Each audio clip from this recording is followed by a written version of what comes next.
So, crazy story about how sometimes God just puts you in the right place at the right time for what people need.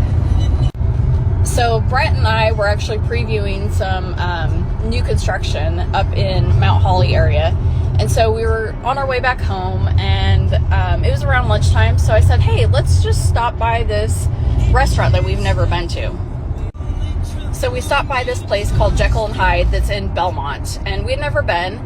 And so we went in the side door that was actually the bar. And we kind of looked around, and we went over to the restaurant side, and we decided, because the huge door that was in the main restaurant was open, that it was a little bit cold, so we went and sat in the bar. So we're sitting over there, it's lunchtime. It's basically just us and like two other couples and then the bartender. And this older gentleman walks in, and he's asking about getting a map, which, you know, that's somewhat unusual to ask for a map these days.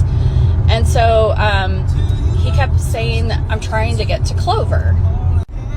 So Brent, you know, says, hey, we live in Clover. Like, where are you trying to get to? And he said, home.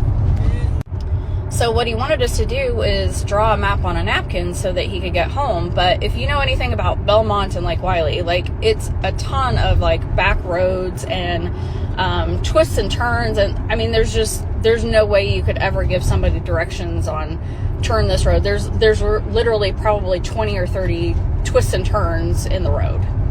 So we're standing there talking to him, trying to see, like, hey, do you have a cell phone? And he's patting his pants, trying to find a cell phone. He's like, I don't think I do. So obviously we quickly realized, you know, he probably had some memory issues, and he was lost. So he had been to this place, Jekyll and Hyde, before, and he somehow remembered it, and so that's why he stopped. And so we said, hey, you know, do you have your address? So he found his wallet in his pocket. He pulled it out, and he had a sticker with his address on it. So it just so happened that he literally lived in the neighborhood right next door to ours. And so we said, hey, we're finishing up lunch. We're almost done. If you can wait just a few minutes, you can actually just follow us home, because we're on our way home, and we'll get you to where you need to go. So luckily, it all worked out. We knew exactly where his house was because we drive by it every single day.